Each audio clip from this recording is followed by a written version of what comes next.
ibaho umugisha. Muri uyu mugoroba dufitanye icyigisho cyiza gifite insanganyamatsiko nziza, insanganyamatsiko ivuga ngo gukoresha amahirwe ya nyuma neza, gukoresha amahirwe ya nyuma neza. Abantu bahorana amahirwe, ariko hari igihe umuntu ageramo amahirwe akaba twakwita ko ariyo mahirwe ya nyuma y'uwo muntu. Muri uyu mugoroba nagira ngo buri muntu wese yibuke ko turi mu mugoroba w'isi, yibuke ko hari amahirwe dufite dukwiye gukoresha neza, kubera ko ejo ayo mahirwe uzayakenera, ariko ayo mahirwe ntabwo uzaba uyafite neza. Muri uyu mugoroba ndagira ngo twinjire muri Bibiliya mu gitabo cy'ibyakozwe n'intumwa igice cya 4. Ibyakozwe n'intumwa igice cya 4 hari amagambo akomeye. Murabyibuka neza yuko Yohana ari kumwe na Petero igihe Yesu yajyaga kubambwa ajya gucibwa urubanza. Yohana nk'uwari umenyereye mu batambyi yinjije Petero, ndetse Petero ahageze asanga ikibuga cyanyereye. Petero yahageze azi ko ari bwihishe bigakunda, ariko yatunguwe no kubona ikibazo gikomeye. Petero yari azi ko aho hantu atazwi, asanga aho hantu harazwi mu buryo atarazi. Reka mbabwire, ubu nimureba ibi bintu tubamo byo kubwiriza, kuririmba, yewe n'utaririmba n'utagira icyo ayobora mu rusengero, ariko bakabona ibirenge bye byerekeza ku rusengero, barabazi. Igihe nikigera uzibwira ko ntawe ukuzi, utungurwe yuko n'umukozi uciriritse waho uzagera uzasanga agize gute, akuzi. Petero rero arimo arihisha, agiye kumva yumva guturuka ku muja, baramuzi. Abagiye kubamba Yesu baramuzi. Petero kwihagararaho biranga, yari yabwiye Yesu yuko ari bubane nawe ndetse kugeza mu rupfu, ariko Petero yabonye kwihakana Yesu ari byo bikenewe kugira ngo n'iminsi yicume. Petero rero yihakanye Yesu. Yohana we ntiyigeze anagira akantu agaragaza ko aziranye na Yesu, ariko nagira mbabazi, kwihakana Yesu ni ubugwari, sibwo? Ni ubugwari rwose. Yesu rero amaze gupfa, aba bigishwa babiri bari bafite ikimwaro mu buzima bwabo. Aba bigishwa babiri nubwo bakomeje bakihana bagahabwa imbaraga ya Mwuka Wera, ariko bahoraga babwira Imana bati, Imana wazongeye kuduha amahirwe tukaguhamya mu bantu twagusebeje bahari, tukagira umugisha. Hantu twagaragariye nabi tukakugaragaza nabi, wazaduhaye amahirwe tukakugaragaza neza. Ibyakozwe n'intumwa igice cya 4 rero, Imana yatanze amahirwe, ariko ayo mahirwe abigishwa bagombaga kuyakoresha neza. Ibyakozwe n'intumwa igice cya 4 umurongo wa 4. Ariko benshi mu bumvise iryo jambo ry'Imana barizera, umubare w'abagabo uragwira uba nk'ibihumbi 5. Bukeye bwaho abatware n'abakuru n'abanditsi bateranira i Yerusalemu. Ana umutambyi mukuru na Kayafa, aba bagabo baherukanaga n'intumwa muri cya gihe cyo kugambanira Yesu no kumucira urubanza. Barongeye barabararitse. Hari uwitwa na Yohana na Alexanderi n'abanyamuryango bose n'ab'umuryango wose w'abatambyi bakuru. Umurongo wa 7, babata hagati barababaza bati, n'imbaraga ki cyangwa n'izina ki byabateye gukora ibyo? Icyari cyakozwe n'umuntu bari bakijije. Umurongo wa 8, nuko Petero yuzuye iki? Mwuka Wera. Mbere igihe yihakanaga Yesu yari yuzuye umwuka w'ubwoba. Noneho rero baramubonye baravuga bati, aba bagabo ntago bari butugore. Iyi namferi yoroshye, ari uyu mugabo ndabona amaso ataraya, ari n'uya amaso saya, kandi ubushize baraha batinye guhamya shebuja. Aba bagabo tubabaze ni igiki cyabaye? Petero yuzuye umwuka wera arababwira ati, batware b'abantu namwe bakuru, uyu munsi turabazwa ibyo twagiriye neza umuntu wari uremaye, kandi turabazwa icyamukijije. Ariko mumenye mwese n'abantu bose bo mu Bisiraheli yuko ari izina rya Yesu Kristo w'i Nazareti. Amen. Uwo mwabambye Imana ikamuzura ari ryo ritumye uyu muntu ahagarara imbere yanyu ari muzima. Yesu niwe buye ryahinyuwe namwe abaki. Petero yabameneye ibanga arababwira ati mwebwe Imana yari yarabahaye amahirwe yo guhinduka bubatsi b'imitima, ariko ibyo bintu Imana yarabibatse kuko ntago mwagumye mu kuri kwayo.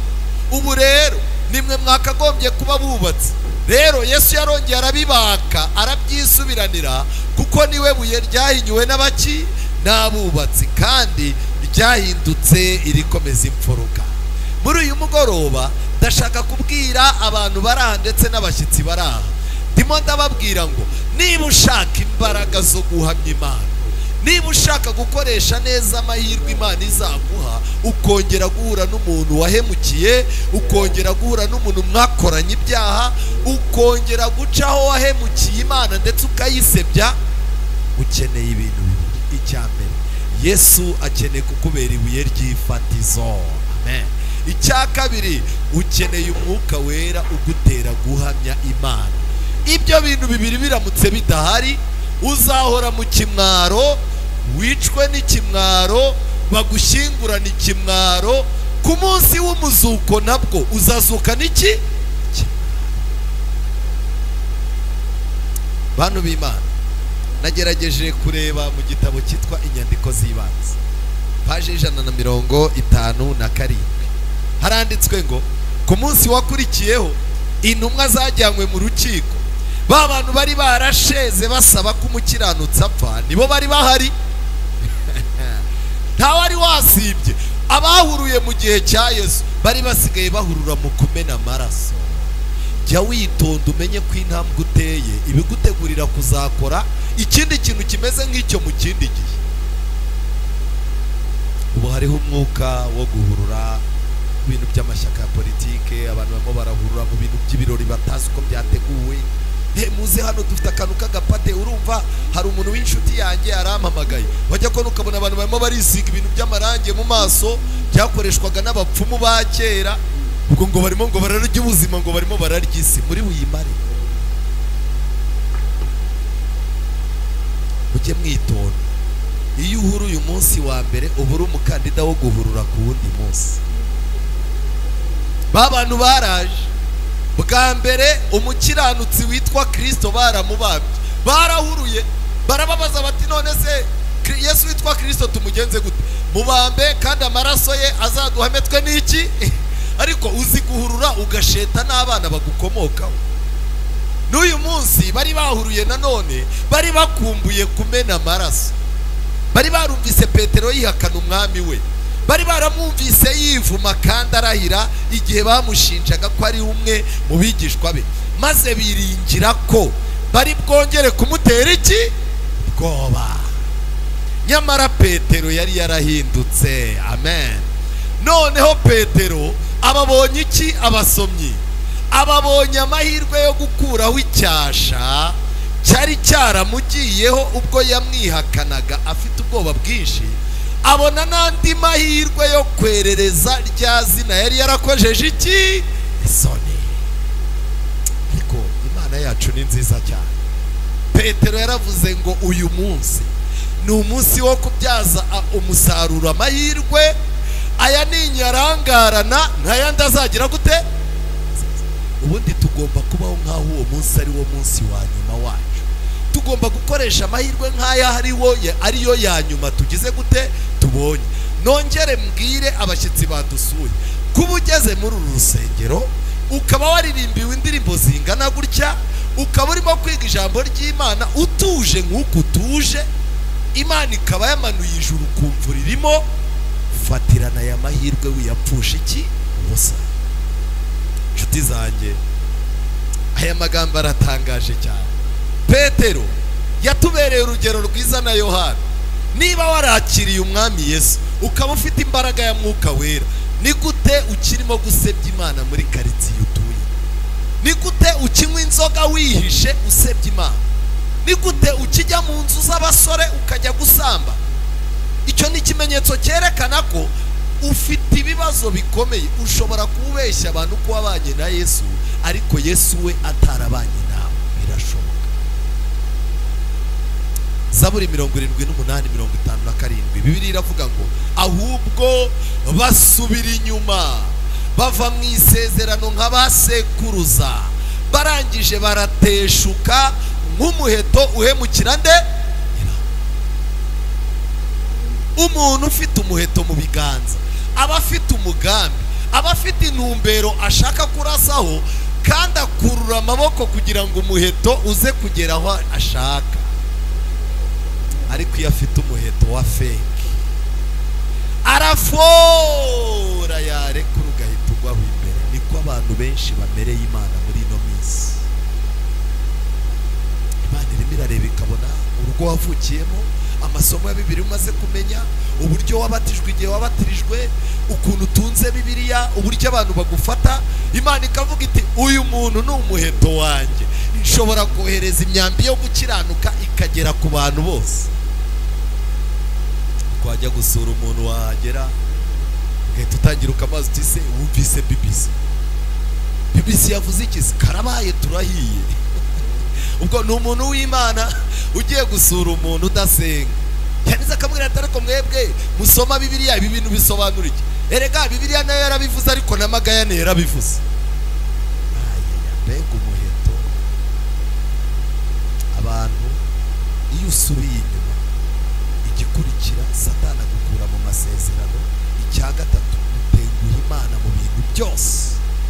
Nshuti zanjye, aba bagabo babyaje amahirwe bari bafite, bayabyaje umusaruro.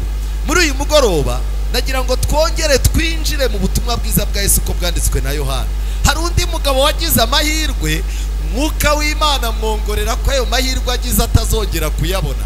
Yohana igice cya 3 tuhabwirwa igitekerezo cy'umugabo muzi mwese witwaga Nikodemo.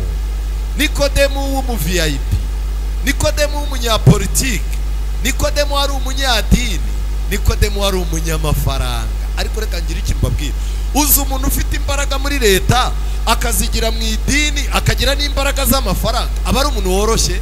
Reka da. Ariko Nikodemo yaricaye akazaza yumva ibintu byose, ariko umutima namukamubwira ngo nubwo uri umwigisha w'umuhanga, ntabwo wari wahura n'umwigisha w'isi yose.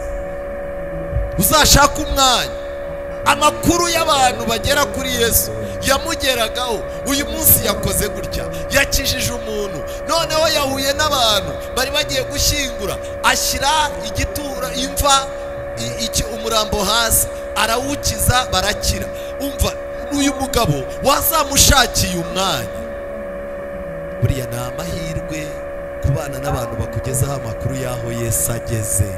Niyo mpamvu ari umugisha kubana n'itorero riteguza abantu kugaruka kwa Yesu.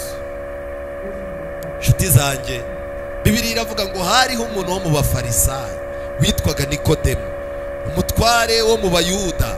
Uwo yasanze Yesu ku manywa nijoro, yaricaye aravuga ati rero nta mwanya ngira, akazi karamboshye, mfite ibintu byinshi, ariko rero kwicara nkagumanwa n'isoni no kwibwira yuko ibintu idini ryanjye ryanyigishije bihagije ntabwo ari byo. Reka ngerageze kumva indi nguni y'ubutumwa bwiza. Ubu hari abantu baba bicaye bifite ibintu byabo byo mu madini yabo, yaneza akavuga ati waya dati ntabwo nzasoma Bibiliya yose, ntazasara. Umuntu yarambwiye ati musoni dore urimo urasoma Bibiliya cyane. Ndamubwira nimaze kuyirangiza 3 ahubwo ngiye kwisubiramo. Ati ntabwo bizi ko bavuze yuko uyisomye cyane asara. Ubu hari abantu bari mu madini bazi ko iyo usomye Bibiliya cyane uhinduka umusazi. Nyamara Bibiliya iravuga ngo ibyanditswe byera byose byahumetswe n'iki? Bigira umumaro wo kwigisha umuntu w'Imana no kumuhanira gukiranuka no kumweza, ndetse kugira ngo umuntu w'Imana abe afite ibimukwiriye byose ngo akore imirimo. None icyo gitabo kigomba kutugeza kuri urwo rwego ngo iyo ugisomye cyane ugira gute? Nikodemo yateye intambwe abanyamadini bakeneye gutera, yo kwicara ukavuga ngo ariko hirya y'ibi bintu nabwiwe mu idini ryacu, ubundi ibyanditswe byera bivuga iki? Nkeneye kwihurira na Yesu, atari ngombwa ngo padiri ajya ahoramo ibyo afite, pasiteri na bishop bama ibyo bafite, shehe ama ibyo afite. Nkeneye umwanya wanjye, waba uwa mu gitondo waba uwa nijoro. Icyo nzi ni kimwe, akanya gatoya nzaha Yesu nawe azakabyaza iki? Umusaruro. Amen. Buriya hari abantu babiri bazi gukoresha igihe cyabo neza. Yesu akanya umuhaye akabyaza umusaruro, ariko na Satani nawe akanya umuhaye akabyaza iki? Umusaruro. Hari ukuntu wicara wari uri kumwe n'umuntu umwicaye iminota 5 wajya kumva bamumanuye mu mapingu. None se ko twari turi kumwe hano bigenze gute? Ngo asimbutse igipangu bahita bamufata, ubwo akaba baramujyanye. Rega abantu barimo kugenda bamukubita ava amaraso mu mazuru. Parece ukibaza ariko ubu agiye kanyaki. Naho Satani amuprofisi iminota 5. Iminota mike uhaye Satani, Bibiliya mu byahishuriwe twasomye ko yamanutse mu ijuru azi ko afite igihe gitoya. Nikodemu yafashe umwanya aravuga ngo uwo ndi buhe Yesu arawubyaza umusaruro. Aramwegera aramubwira ati mwigisha, tuzi yuko uri umwigisha wavuye ku Mana, kuko ari ntawe ubasha gukora ibimenyetso ujya ukora keretse Imana iri kumwe nawe. Yesu aramusubiza ati ni ukuri ndakubwira ukuri yuko umuntu utabyawe ubwa kabiri atabasha kubona ubwami bw'iki? Amana. Kubera iki Yesu yahise azana ibyo kubyarwa ubwa kabiri? Yesu yararebye asanga Nikodemu afite umwanya muto, n'uwo mwanya muto ugiye kumarwa n'uburyarya bw'idini. Ujya kuganira n'umuntu agatangira, yego turabizi neza yuko Imana yatanze amategeko ku musozi Sinayi, kandi Imana yahaye Abayahudi, kandi rwose amategeko ni meza pe, ariko ngewe njya ngira ikibazo ku isabato. Buriya ubundi Yesu avuga ngo birarangiye, si isabato yarabambye? Iminota yawe akayimara, yarangiza wajya kuganira n'undi akakubwira ati ngewe sindi umukirisitu, nta n'idini ngira, n'ibintu by'Imana simbibonera umwanya. Ariko hari akantu kajya kankomeza, ubu Imana izemera ko aba bantu bose yaremye bashya? Shyira mu bwenge nawe mukaganira, umwanya wapanze wo kumusengera no kumuganiriza ukagira gute? Iyo nayo n'indi turufu Satani ajya akoresha. Yesu aramubwira tumva, iminota yawe nayibonye ni mikeya. Iminota mikeya rero icyo ugiye gutindaho iga ku ngingo yitwa kubyarwa ubwa kangahe? Bwa kabiri.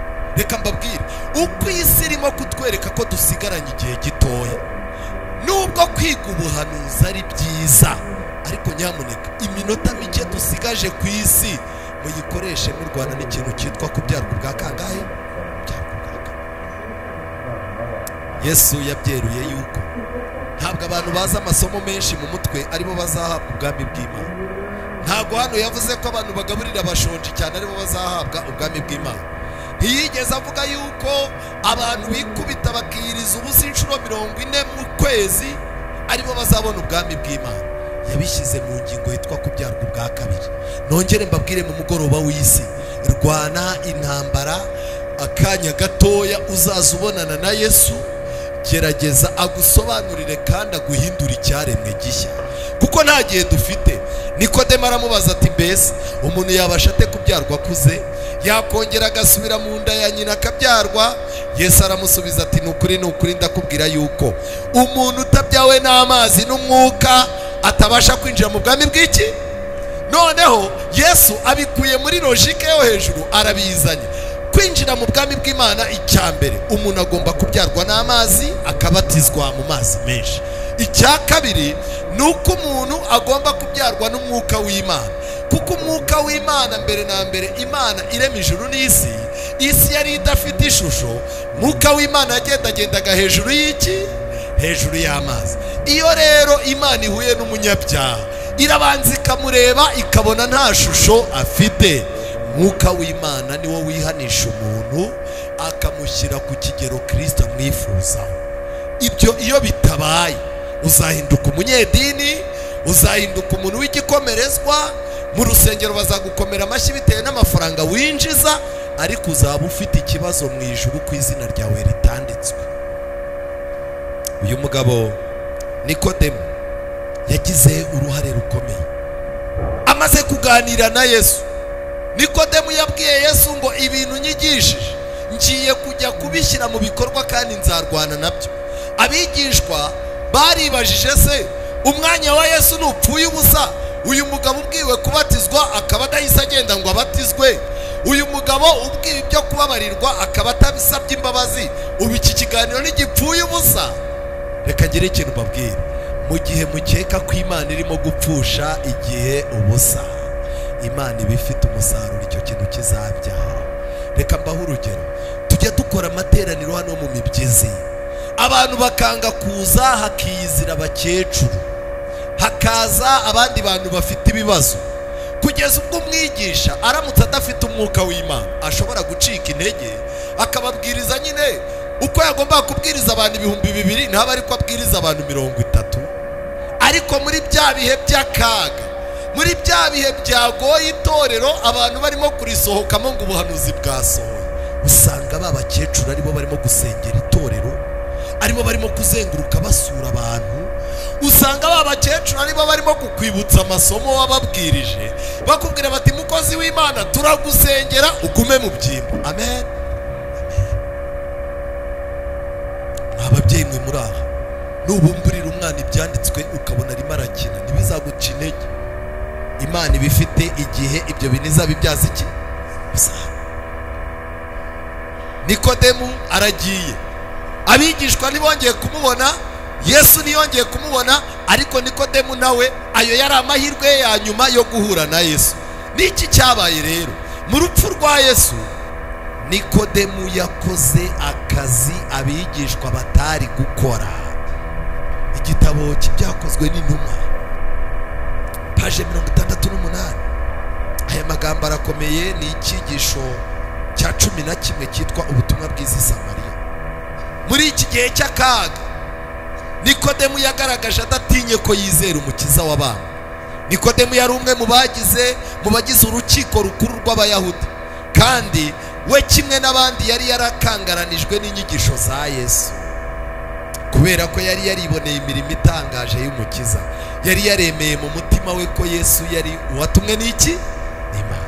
Mu rwego rwo kugaragaza ishema yari afite ryo kumenyana n'umwigisha w'umunyagalileya, yari yarashatse uko aganira na Yesu mu ibanga. Nubwo Nikodemu atigeze yerekana ku mugaragaro ko yizera Kristo, akenshi igihe yabaga ari mu rukiko rukuru yari yaraburijemo imigambi mibisha y'abatambyi n'abanditsi yo kwica Yesu. Amen. Yajyaga yicara mu nama bakiga kuri Yesu, batari ko harabura iki ngo tumwice.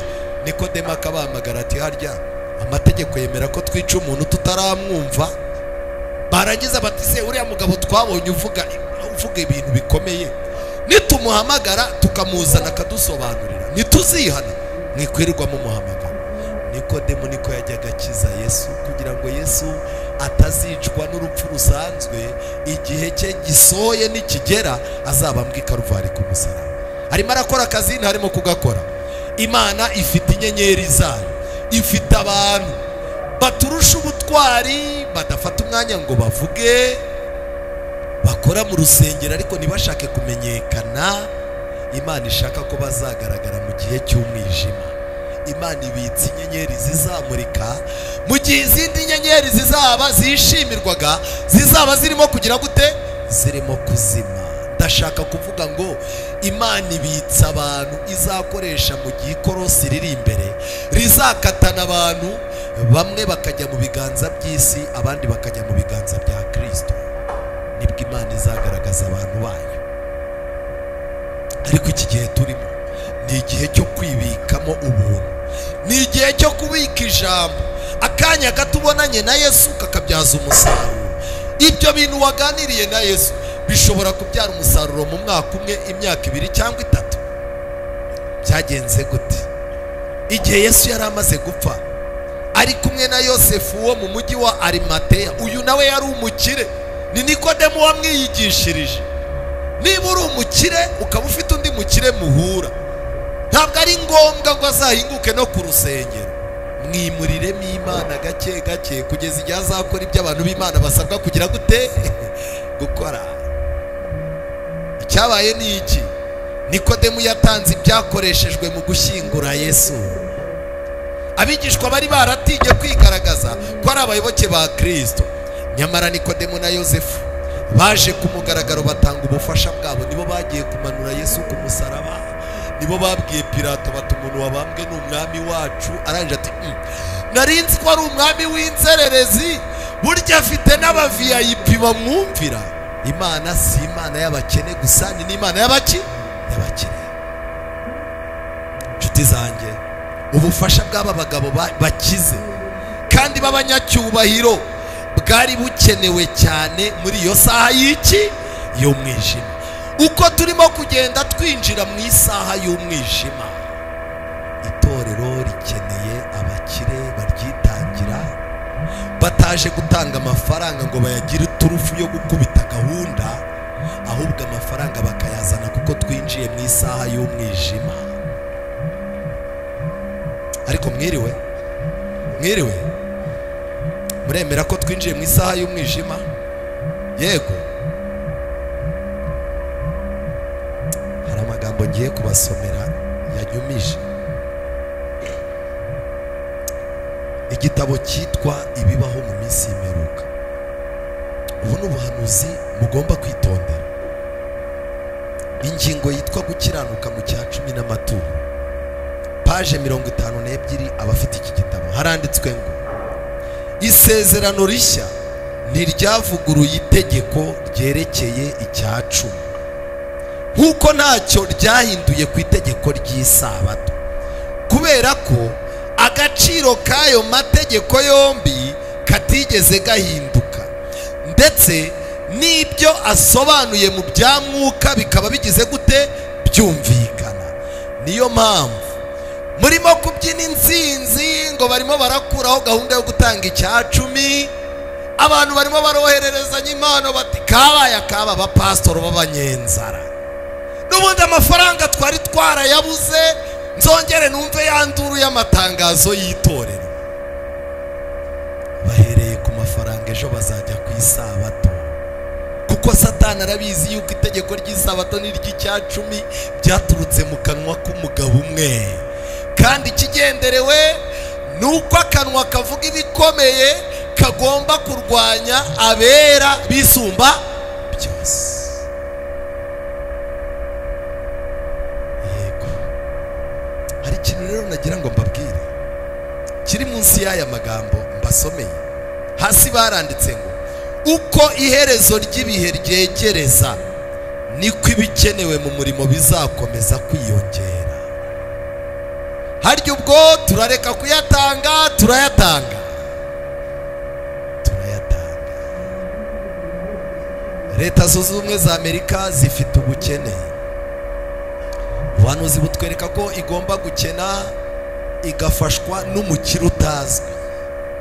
Hari umukire no mu gihe cya Yesu wasahuraga isi inkunga akazegeranya, ndetse n'ubu uyu munsi wa none abanyempano n'abanyamafaranga baragenda bakamubwira bati wowe ufite ububasha, nyir'ubutungane, uhagarariye amahoro ku isi kandi ufite ububasha bwo kwimura umuntu ukamukura mu muriro utazima ukamushyira muri purigatori, turwaneho.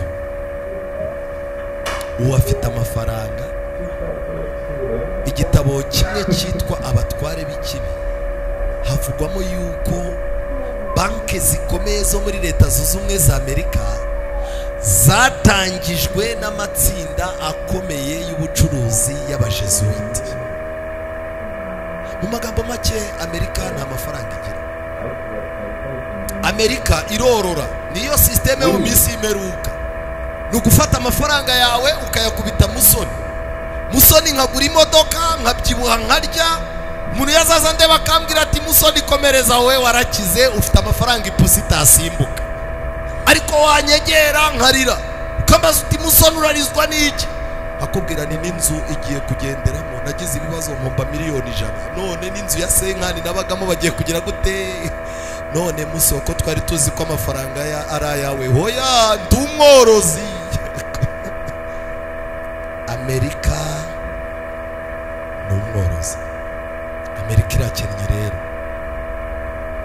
Niyo niba yafunze inkunga zajyaga mu batinganyi, inkunga zajyaga mu bakene, inkunga zajyaga mu binini bya sida n'inkunga z'ibihugu, muratekereza ko icya 10 aricyo kiri burokoke muri Amerika?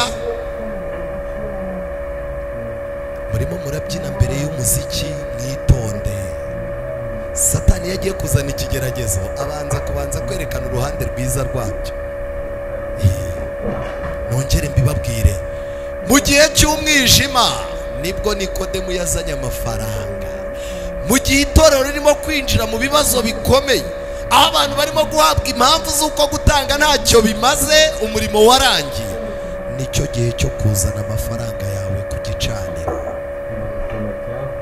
Nikodemu yari kuyabika imyaka ingahe ko muri 70 Abaroma bagombaga kuyisubiza? Uratekereza ko amafaranga yawe uyafite imyaka ingana iki? Vuba bidatinze ku isi connection izabura. Hari igihe uzaba udafite ububasha ku mafaranga yawe. Imyitozo yabyo twagiye tuyibona, kandi isigaye nta kizahindura ku mutima w'udasenga. Amafaranga yawe arimo arica abantu bangahe cyangwa arimo arazura bangahe? Nicyo kibazo Imana ifite. Tugiye kubika aho ingese n'inyenzi zitagira gute zitagera. Aba bagabo bashoboye gukorera shebuja icyo abigishwa b'insuzugurwa batashoboye gukora, kandi ubutunzi, icyubahiro, igitinyiro bari bafite byabarinze ubugome bw'abatambyi n'abategetsi. Ni ukuvuga ngo bakoresheje ubutunzi bwabo, bakoresha icyubahiro, barangije bakoresha igitinyiro ngo barinde intumwa za Yesu. None harimo haraboneka ibintu bihutaguza umukumbi w'Imana ugakoma amashyi. Buno buhanuzi twihute, nifitiye iminota mikeya irimo iraguruka, iminota yo kumuhima muri iki cyumweru iriruka cyane. Twigire ku mugabo witwa Nehemiya. Nehemiya uyu ntabwo yari afite akazi gakomeye, yari ashinzwe gucekinga, gusogongera ibiryo ndetse n'icyo kunywa cy'umwami, yarangiza akabirinda akanabizanira umwami. Iyo umwami yabaga ari ku meza, uyu mugabo yagombaga kuba azi ubwoko bw'ibiganiro bugendanye n'iki n'ameza. Buriya twaragowe. Hari igihe ugiye kurya, utangiye kurya, umuntu agahita akubwira ati nimama igare rigonze umuntu, umutwe urashwanyuka, ubwonko bwose bunyanyagira muri kaburimbo, ukibaza iyi nkuru irajyana n'ameza. Ese abana banyu nimubagaburira mubabwira ngo birye ni ibyanyu? Iyo kawunga mwayiriye ko ari iyanyu, nta kazi kanyu. Uyu mugabo yari afite inshingano ikomeye. Bene wabo ntabwo babonaga yuko hari ikintu azakora mu murimo w'Imana, ariko amahirwe yo kuba agera aho umwami ari, akagera aho umwami ari bakarebana mu maso, yaravuze ati Imana uzamfasha aya mahirwe nyabyaza iki? Igice cya 2 cya Nehemiya. Umunsi umwe wo mu kwezi kwitwa Nisani, mu mwaka wa 20 wo ku ngoma y'umwami Artazerusi, vino yari iteretse imbere y'umwami, maze nenda vino nyihereza umwami, kandi imbere hose sinagiraga umubabaro imbere ye. Umwami arambaza ati niki gitumye ugaragaza umubabaro kandi utarwaye? Ibyo ntibiterwa n'ikindi keretse umubabaro wo mu mutima. Byumvise ndatinya cyane. Umwami ndamusubizana, umwami arakarama. Icyambuza kugaragaza umubabaro ni iki? Kumurwa n'ahantu h'ibituro bya basokuruza habaye amatongo, n'amarembo yaho akaba yaragize gute? Yarahiye. Umwami yumva agahinda karamwishe, yumva arababaye, aravuga ati burya umuntu araza kansekera tugatera umusingo afite agahinda kangana gutya. Umwami arangije, ijuru riramutegeka ngo musabe akubwire icyo ashaka. Uyu mugabo umwami aramubaza ati hari icyo unsaba? Bibiliya zanyu haravuga ngo iki? Nuko nsaba iki? Yes. Iyi ni tekinike abantu bo mu minsi imeruka tugomba gukoresha nuramuka ugeze imbere y'umuntu ukomeye, nuramuka ugeze ahantu hadasanzwe ukabona usabwe kugira icyo usaba, ujye wirinda gusaba utabanje kumenya icyo ijuru rigusaba. Ako kantu murakumvise? Nugera ahantu hakomeye ukabona ugize amahirwe yo gusabwa icyo usaba, uzirinde kugira icyo usaba utabanje gusaba ijuru ngo rikubwire icyo rigusaba, kuko icyo ijuru rigusaba nicyo kiba ari cyiza cyo kugira gute, cyo gusaba. Uyu mugabo ntago bamuhaye umwanya ngo ajye kubanza apfukame, ntago bamuhaye umwanya ngo genda, umwami ngo genda ushyire ubwenge ku gihe, numara kucyumva ugaruke. Umwami yaramubwiye ati kinsabe nonaha. Uyu mugabo aricara, maze nsubiza umwami nti, niba umwami abikunze kandi umugaragu wawe nkakugiriraho ubuhake, icyambere unyohereze i Buyuda mu murwa urimo ibituro bya basokuruza mbone kubaka. Icya kabiri kandi nsaba umwami nti, umwami niyemera bame n'inzandiko zo gushyira ibisonga bye byo hakurya y'uruzi, ngo bame inzira ngera i Buyuda, bame n'urwandiko rwo gushyira Safu umurinzi w'ikibira cy'umwami, kugira ngo ame ibiti byo kubazamo ibikingi by'amarembo by'umunara w'inzu, kandi n'iby'inkike z'umurwa n'iby'inzu nzabamo. Arangije umwami arabinyemerera, abitewe n'ubucuti dufitanye, oya, abitewe n'ukuboko kwiza kw'Imana yanjye kwari kugize gute. Iyo ukuboko kwiza kw'Imana kukuriho, abantu bagukunda utari uwo gukundwa. Ushobora kuba ufite diplome yoroheje ukicara ahantu haje abafite izivuye hanze barahabuze akazi, ushobora kwicara ugakora umwaka aho abantu bahora bakubwira bati uku kwezi nikurangira barakwiruka, biterwa n'ukuboko kukuriho. Nshuti zanjye, ni iki cyabaye? Aya magambo nayasomye mu gitabo cy'icyigisho abahanuzi n'abami, icyigisho cya 52. Uyu mugabo Nehemiya bamwise umugabo wakoresheje neza amahirwe yaragize gute, yari afite. Nehemiya, umwe mu baheburayo bari barajyanywe mu bunyage, yari afite umwanya ukomeye. Icyambere yari afite umwanya, bitewe n'umwanya yari afite, bitewe n'ubushobozi bwe no kubumwiringira kwe, yarangiza akaba n'inshuti y'umwami. Ibyo bintu byaciye inzira. Amaze kugera mu buzima bwiza, amaze kugera ahantu abona ateretse neza, ntabwo yibagiwe Imana ye ndetse n'ubwoko bwe. Buriya nubona umuntu abonye udufaranga, gusenga akabireka, ku rusengero ntaba akihakandagira, ahubwo akazaza yirirwa ku isabato mu bukwe, harimo kujya amashyirahamwe y'abakire, harimo kugenda mu bandi bantu, wajya kubona ukabona ukubitanye nawe ku isabato nka saa 9, abandi bari mu materaniro barimo bariga ubuhanuzi, akagucaho yambaye kuteri ari muri siporo, ukamubaza akakubwira ati rero isabato niyo mbonaho umunsi mwiza ukora siporo, ibintu byose biba bimeze neza, hagahita aguhereza kuteri, ukumva arimo aragenda yumva uturirimbo, mwami wanjye ndagukunda, imirimo yanjye izagira gute. Ntabwo ari bwo bukristo. Oya, umutima we werekeye i Yerusalemu uhitayeho cyane. Ibyiringiro bye n'ibyishimo bye byari biziritse byomatanye no kugubwa neza kwa Yerusalemu.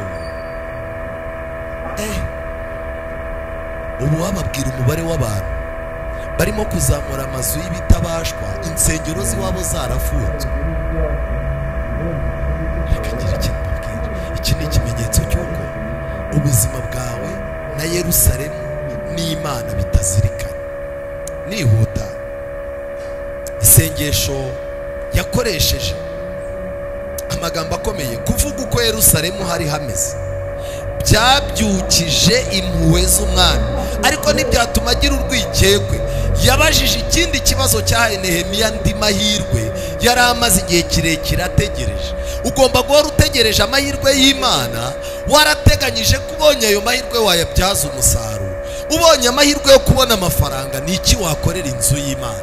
Uramutse ubonye amahirwe yo kujya hanze, ni iki wakorera iri torero?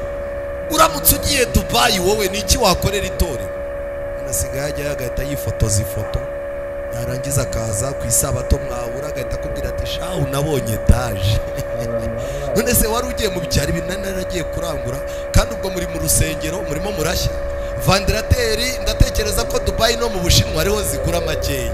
Murimo murashya yarangiza agatangira atari ku rusengero narwo rurashya, biriya byuma biba bipfuna, buriya amafaranga tutanga ajyaye avuye hehe? Avuye Dubai no mu Bushinwa. Ahubwo arimo arakwereka amafoto. Iki ni ikiraro kirekire ariko sha hanze harubatse pe. Usiko nagezeho nkagira ngo ni mu ijuru. Ubwo ni ubujiji. Ni gute witiranya ijuru n'Ubushinwa? Nshuti zanjye, uru rugero rwo kubanza gusaba Imana uri imbere y'ukomeye ni urugero kubanza gutekerezanya ubushishozi no gufata icyemezo kidakuka, rukwiriye kubera icyigisho abakristo bose.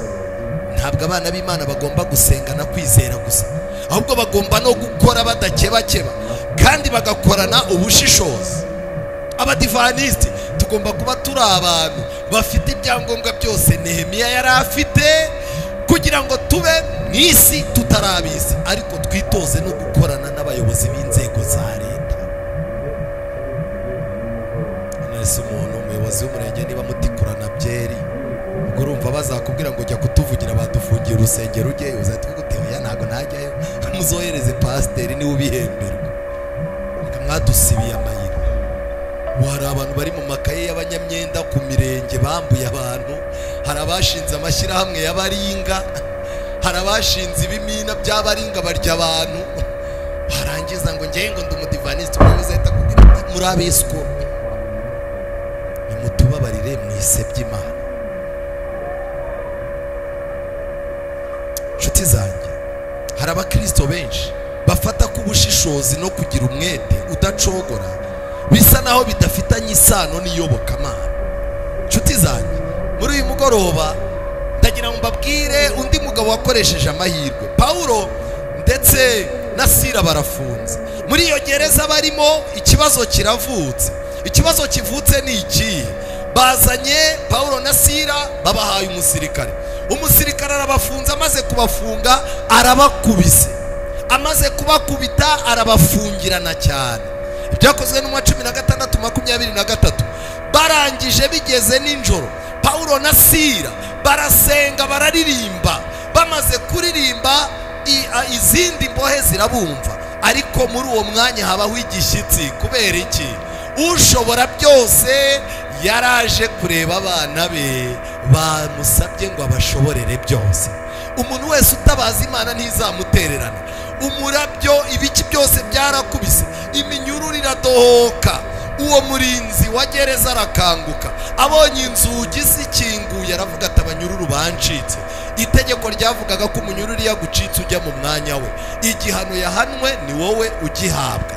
Arangije aravuga ati rero abaromani turi abagome, aho kugira ngo nzicwe reka niyice. Afata inkota, mbere yuko inkota yisogota, Paulo na Sila baramubwira bati wikwigirira nabi turi hano. Babimubwiye, arangije aravuga ati ariko aba bantu pe, aba bantu ntabwo ari abantu basanzwe, abantu mfunga gereza zigakinguka imirabyo igakubita, ngize amahirwe. Arangije arabareba arababwira ati batware.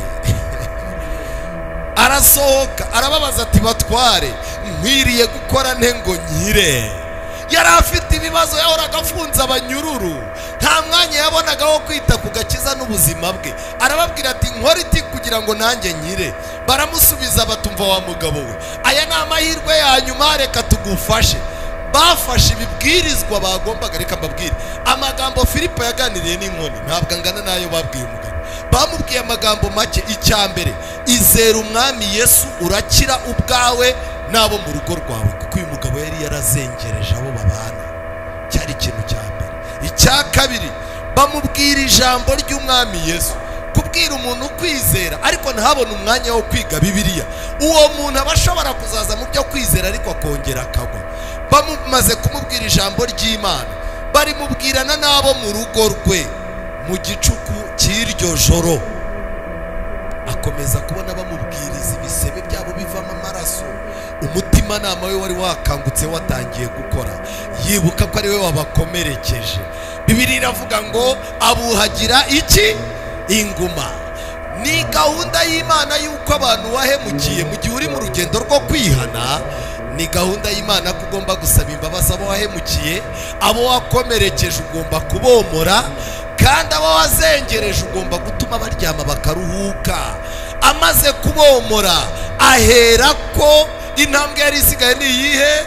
Abatizanywa nabe bose. Amen. Yaragiye ajya mu mazi. Kubatizwa mu mazi menshi bifitanye isano no gukira ku mutima w'umuntu. Nicyo cyatumye amadini azana kubatiza ku gahanga. Nta sano bifitanye n'urupfu n'umuzuko byande bya Kristo. Arabazamura, abajyana iwe, arabagaburira. Amaze kubagaburira, Bibiliya iravuga ngo yishimana cyane n'abo mu rugo rwe bose, kuko yizeye iki? Imana. Umunezero uboneka mu ngo zacu iyo Yesu ahari, kandi ibyishimo biboneka iyo Yesu ahari. Nshuti zanjye, umugabo wa nyuma wakoresheje amahirwe ya nyuma nabi, ntifuza yuko nawe umera nkawe. Ni umugabo muzasoma mu Byakozwe n'Intumwa 24, igice cya 24 cy'Ibyakozwe n'Intumwa, umugabo witwa Feliki, umugabo rwose wari umuyobozi, wari ufite umugore w'umuyuda, yari afite nosiyo ku bintu by'Imana. Agize amahirwe yajyaga yumva ibintu by'Imana, yumva ngo Pawulo arafunze. Arangije aravuga ati wawu, ndashaka kubonana nawe. Pawulo araza ahagarara imbere ya Feliki. Pawulo yari abizi yuko uwo munsi ari wo munsi wa nyuma. Umwuka w'Imana yari yahuje uyu mubwiriza witwa Pawulo n'abari bamuteze amatwi, nk'uko n'uyu munsi wa none bimeze. Ubu hari imbaraga y'Imana muri iri teraniro irimo guhuza njyewe uhagaze hano namwe mwicaye aho ngaho. Uyu munsi yari amahirwe ya nyuma. Feliki yagombaga kuyabyaza umusaruro, ariko ikintu kibabaje, maze Feliki kuko arusha abandi kumenya iby'iyo nzira, arabirazika, abica amazi. Kurazika ibintu ni ukubica intege, ndetse ikintu wagomba gukora uyu munsi ukakimurira ejo. Twicaye muri iri teraniro, harimo abantu bakora ibyaha bitandukanye, hari abasinzi, harimo abasambanyi, harimo abajura, harimo abagome, harimo abifuza kuzagirira n'ababagiriye nabi, hari abantu bamaze guta iby'Imana bumva agakiza bagahaze, baricaye aha. Ijambo ry'Imana rabakangurira kwihana, ariko akavuga ati hoya, uyu munsi mpagurutse nanjye byaba ari bibi, reka mbyimurire ejo, cyangwa se wenda ku Isabato, uku kwezi nzabanze mpembwa ya mbere, hoya reka iki cyaha nzabanze ngikore kuko naragiteguye, Imana indinde gusa kugira ngo nzagere ku musaruro wanjye. Feliki arabiranzika ati Rusiya umutware w'ingabo namara kuza nzaca urubanza rw'amagambo yayo. Ategeka umutware utwara umutwe kurindisha Pawulo amaso no kutabuza umuntu wese mu nshuti ze kumukorera. Bukeye Feliki azana n'umugore we Dirusira w'umuyuda, atumira Pawulo yumva ibyo avuga byo kwizera Kristo Yesu. Pawulo amubonye aramwitegereza, aravuga ati uyu muntu amahirwe afite n'ayanyuma, reka mfate inama y'agakiza yose, nindangiza nyihinire mu ngingo nkeya kugira ngo uyu muntu amahirwe atamucika. Pawulo aratangira avuga ibyo gukiranuka, uburyo Kristo ari we nkomoko yo gukiranuka kandi niwe ukunonosora. Pawulo asobanura ibyo kwirinda. Kwirinda ni ikintu kigari abantu bakeneye kubwirwa. Badivaniste, nimwongere mugarura inyigisho za temperance. Icya gatatu yababwiye iby'amateka azacibwa urubanza. Izi nyigisho eshatu amadini ntiyiteguye kuzigisha. Amaze kubyumva, Feliki aratinya cyane, aratinya. Mwuka w'Imana yinjiye mu mutima, amwereka ibyaha akora, amwereka ibiki. Mwuka w'Imana aramubwira ati kandi uyu munsi ubeseriye, kuko aya mahirwe ufite n'ayanyuma. Feliki amaze gutinya, Satani amuha igisubizo kibi ntifuza ko Satani azaguha. Arangije asubiza Pawulo ati none uyu munsi genda, nimbona uburyo nzagira gute nzagutuma. Kuva uyu munsi abadayimoni ba Satani batumye Feliki ababize kugeza ubwo abadayimoni baje baramwongorera baramubwira bati Pawulo arakunzwe kandi itorero ry'abakiritso mu isi yose rijya riteranya amafaranga, wowe mugendeho neza ujye umutumira umwumve, bazaguha ruswa umurekure, ngo buri munsi akazaza amuhamagara azi ko azamuryaho ruswa. Ikintu cyitwa ingingo yitwa amafaranga igiye gutuma amahirwe yacu ya nyuma tuyabura. Icyo cyatumye ahora amutumira. Umurongo wa 27 wa nyuma, imyaka 2 ishize Porikio Fesito akura Feliki, kandi Feliki ashatse kunezeza abayuda asiga Pawulo agize gute aho kunezeza Imana yasigaranye intambara yo kunezeza abantu. Ubu dufite abantu bataza mu isabato kugira ngo banezeze ba boss. Dufite abanyamadini batemera isabato kugira ngo banezeze abagabo babo n'abagore babo, ayo banezeza abayoboke. Ariko reka ngira ikintu mbabwira, uyu mugabo mu bwami bw'Imana yanditsweho amateka yuko yapfushije ubusa amahirwe ya ryari, amahirwe yo kwihana tuyafite uyu munsi. Ndabararika mu izina rya Yesu ngo muti kibi n'igisa nacyo. Mufite amahirwe yo kwihana, mufite amahirwe yo gukora umurimo w'Imana, mufite amahirwe yo gukoresha amafaranga yanyu akagira icyo akora mu nzu y'Imana, mufite amahirwe yo gufasha abantu mwirirwamo bo mu nzego zikomeye, kuva mu nzego zo hasi kugeza muri presidence. Mufite amahirwe yo kuhagera, mufite amahirwe yo kuberera imbuto, mufite amahirwe yo kubabera abantu b'inyangamugayo, mufite amahirwe yo kugaragaza Imana, mufite amahirwe yo gufata ubuzima bwanyu mukabuzirika kuri Yerusalemu hano, ubuzima bwanyu mukanabuzirika kuri Yerusalemu yo mu ijuru. Aya mahirwe nutayakoresha neza uzayicuza mu bihe biri imbere, ubwo aya mahirwe yose dufite bagiye kuyahagarika. Imana yo mu ijuru ikumera umugisha kandi iguye gukoresha amahirwe yawe neza. Icyo ugomba gukora ugikore. Uri hano ugomba kubatizwa mu mazi menshi, nabikore. Uri hano wamaze kubatizwa ukeneye kwambikwa imbaraga, nazisabe. Uri hano wambitswe imbaraga usaba Imana kwirinda, nabikore, kubera ko nta gihe cyo gukererwa tugifite. Imana yo mu ijuru ibabwira ibirenze ibyo mbabwiye kandi bahe gufata imyanzuro myiza mu izina rya Yesu. Ese hari abantu bashaka kwiyegurira Imana muri uyu mugoroba? Hari umuntu waba yumva ashaka gukangukira kwegurira Imana ubuzima bwe? Abantu mumaze iminsi muhaguruka, Imana ibahera umugisha aho muri mwe, mwigume mwiyicarire. Ariko uyu munsi hari umuntu watsinzwe bushyashya akaba abona akeneye kwiyegurira Imana muri aya materaniro kugira ngo aya mahirwe y'ubutumwa bwiza adapfa ubusa kuri we. Bishoboka ko aya mahirwe yaba ariyo yawe ya nyuma, uko ubitwara ntago mbizi, ariko koresha amahirwe usigaranye uyabyaza umusaruro wiyegurira Imana. Hari uhari wifuza gufatanya nanjye gusenga? Niba uhari tera intambwe, tera intambwe niba uhari. Niba uhari ngwino, Imana iguhe umugisha. Mubanguke, amasaha yacu yagiye. Imana iguhe umugisha.